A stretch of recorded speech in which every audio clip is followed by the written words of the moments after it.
एक ब्राह्मण रहते, कर्मकांडी ब्राह्मण, काशी की बात। सब कुछ भगवान की कृपा से भोजन भजन चल रहा, एक ही कमी, संतान नहीं। क्या किया जाए? भगवान शंकर की प्रार्थना की, तपस्या की, भगवान शंकर प्रकट भये। मांगो क्या चाहते हो? ब्राह्मण देवता मुस्कुराकर बोले, सरकार और तो सब आपकी कृपा है, संतान नहीं है, बेटा चाहिए बेटा। शंकर जी बोले, पुत्र चाहते, कुपुत्र चाहते हो या सुपुत्र? तो ब्राह्मण हंस करके बोले, अंतर बताओ। बोले, कुपुत्र बहुत दिनों तक जीवित रहेगा लेकिन दुख देगा, सुपुत्र मांगोगे तो कम जीवित रहेगा लेकिन सुख देगा। ब्राह्मण ने मन में विचार किया, कुछ दिन ही सही सुख से बीतना चाहिए, महाराज हमें सुपुत्र चाहिए। भगवान शंकर ने कहा, तथास्तु, जाओ तुम्हारे घर पर बेटा होगा, पर सुनो केवल 5 साल जीवित रहेगा। ब्राह्मण ने सोचा जो होगा देखा जाएगा। भगवान शंकर का आशीर्वाद पाया और भगवान की कृपा से इनके घर पर बेटा हो गया। तो दुख भी है और सुख भी। सुख इस बात का कोई संतान नहीं बेटा हो गया, दुख इस बात का कि 5 साल तक ही है, फिर मर जाएगा। इसी टेंशन में धीरे धीरे कब 4 साल बीत गए पता नहीं चला। जब 1 साल आयु के बचे शेष, तो कोई कार्य करे विशेष, ऐसा मन में विचार करके आचार्य ब्राह्मण संतों के पास गए। क्यों? हर समस्या का समाधान संतों के पास होता है। संतों के पास गए, महाराज बेटा है, दिया हुआ वरदानी है, लेकिन एक ही दिक्कत है, 5 साल की आयु है और 4 साल हो गए, 1 साल बचे हैं, कोई उपाय बताओ जिससे आयु बढ़ जाए। महात्माओं ने कहा, भाई एक ही उपाय, कोई सिद्धिप्रद महात्मा अगर आशीर्वाद दे दे तो आयु बढ़ सकती। महाराज वो कहाँ मिलेंगे? अब वो ढूंढने से तो मिलते नहीं, वो तो पता नहीं किस भेष में रहेंगे, महात्माओं की पहचान थोड़ी है। तो संतों ने कहा, एक काम करो, जो मिले उसी को प्रणाम कराओ। फिर क्या? बालक, छोटा सा 4 साल का बालक, सिखा है, मस्तक पर तिलक लगाए, धोती पहने, बड़ा प्यारा सा बालक, चंद्रकला की भांति बड़ा हुआ।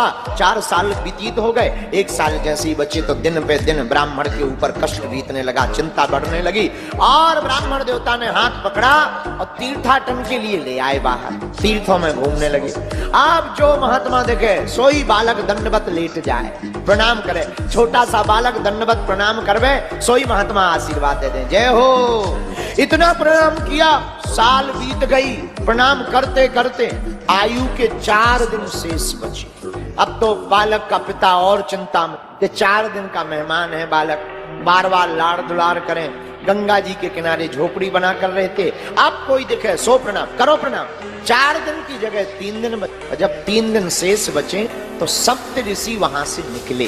किस्मत की बात, सप्त ऋषि जैसे ही निकले तो तुरंत वह बालक जाकर के सप्त ऋषियों के सामने दंडवत प्रणाम करके लेट गया। नन्हे से बालक का यह स्वभाव देखकर मुनियों ने कह दिया, जाओ चिरंजीवी हो, चिरंजीवी हो। जहां इतना कहा सोई उस बालक का पिता ब्राह्मण रोने लगा, फबक फबक कर। क्या बात, क्यों रो रहे हो? कुछ गड़बड़ है? बालक की तबीयत ठीक है? महाराज हम तो ठीक है, बालक भी स्वस्थ है। आपने वचन दे दिया कि जाओ चिरंजीवी हो, पर ये बालक ज्यादा दिन का मेहमान नहीं है, 3 दिन का मेहमान है। हमें कैसे पता? महाराज वरदानी है, देवता ने वरदान दिया था, हमें पता है। सप्त ऋषि बोले, महाराज अब तो फंस गए। एक दूसरे का मुंह देख के बोले, अपन ने कह दिया चिरंजीवी हो, चिरंजीवी हो, 3 दिन में ये दबक जाएंगे, अपना वरदान विफल हो जाएगा। धीरे से ब्राह्मण बोला, महाराज हमें बालक की कम टेंशन है, तुम्हारे वचनों की ज्यादा है। अगर तुम्हारे वचन फेल हो गए तो कौन तुम पर भरोसा करेगा, सब गड़बड़ा जाएगा। महात्मा बोले, एक काम करो, अब वचन विफल नहीं होने देंगे, अपना बालक हमें दे। ब्राह्मण ने बालक दे दिया। बालक लेकर के वह सप्तऋषि चले, ब्रह्मा जी के पास गए। सप्तऋषि बालकों को छिपा लिया। सप्तऋषियों ने पहले ब्रह्मा जी को प्रणाम किया, सप्तऋषियों ने सीताराम कहा, आशीर्वाद दिया और बालक का तुरंत हाथ पकड़ करके आगे कर दिया। और जैसे ही बालक ने प्रणाम किया तो ब्रह्मा जी भी बोले उठे, बड़ा प्यारा बालक है, चिरंजीव हो जा। जैसे ही ब्रह्मा जी ने कहा चिरंजीवी हो, चिरंजीवी हो, सप्तऋषि ठहाका लगा के बोले, जय हो। ब्रह्मा जी बोले, इतने खुश क्यों हो? इस बालक को हमने चिरंजीवी का आशीर्वाद दे दिया, इतने प्रसन्न क्यों हो? बोले, महाराज इसकी आयु के दिन 2 दिन शेष रहे, 2 दिन का ही मेहमान है। हम भी आशीर्वाद दे गए थे चिरंजीवी हो, हम फंस गए, हम तुम्हारे पास ले आए, अब तुमने भी कह दिया चिरंजीव। अब तुम्हारी बात अगर मिथ्या होगी तो हमारी भी हो जाएगी, लोग हमसे पूछेंगे तो हम बता देंगे ब्रह्मा जी फेल हो गए, तो हम कहाँ? ब्रह्मा जी बोले, ये तो हम पे आफत पड़ गई। अब सप्तऋषि बोले आप अपनी बलाएं निकालो, कोई उपाय निकालो। क्या उपाय है? ब्रह्मा जी बोले अब इस बालक को बचाने का एक ही उपाय है। क्या? भगवान शंकर वही इसके भाग्य के लिखे को मिटा सकते हैं। सप्तऋषि बोले अब चलो। शिवलोक गए, ब्रह्मा जी को देखकर शंकर जी खुश हो गए। ब्रह्मा जी ने प्रणाम किया, सप्तऋषियों ने प्रणाम किया और ब्रह्मा जी ने हाथ पकड़कर बालक को भी सामने दंडवत प्रणाम करने के लिए लिटा दिया। और जैसे ही लिटा दिया, भगवान शंकर ने कहा चिरंजीवी हो, चिरंजीवी हो, चिरंजीवी हो। ब्रह्मा जी बोले जय हो। सप्तऋषि पीछे से बोले और जय हो। शंकर जी बोले मामला क्या है? तो ब्रह्मा जी बोले महाराज जिस बालक को आपने अभी आशीर्वाद दिया चिरंजीवी हो, आयु का 1 दिन शेष है। शंकर जी बोले किसका बालक? शंकर जी ने गौर से देखा, अरे ये तो हमारे ही वरदान का दिया हुआ है। सप्तऋषि बोले फिर तो और मुबारकबाद, आपका बेटा है, आपका ही आशीर्वाद है, फिर तो पकड़ो, अमानत संभालो, छोड़ दो। यानी छोड़ दिया। सप्तऋषि ब्रह्मा जी चले गए। भगवान शंकर ने उपदेश देकर के बालक को उपाय बताया, बिल्वपत्र चढ़ाओ, मंत्र का जाप करो। अब वो बालक 1 दिन आयु के शेष, बिल्वपत्र उठावे, शिवलिंग पर चढ़ा। दिन बीत गया, शाम का समय हुआ और काल रूपी यमराज फंदा लेकर के आ गया। गले में फांसी का फंदा डाला, बालक फड़फड़ाने लगा, पर बिल्वपत्र चढ़ाना नहीं छोड़ा। जब शरीर में पीड़ा ज्यादा बढ़ गई, शिवलिंग से बालक लिपट करके रोने लगा। बालक की तोतरी वाणी सुनकर के भगवान शंकर महादेव से रहा नहीं गया और भगवान शंकर त्रिशूल लेकर के प्रकट हो गए। यमराज की ओर त्रिशूल लेकर के दौड़े। क्या है ये?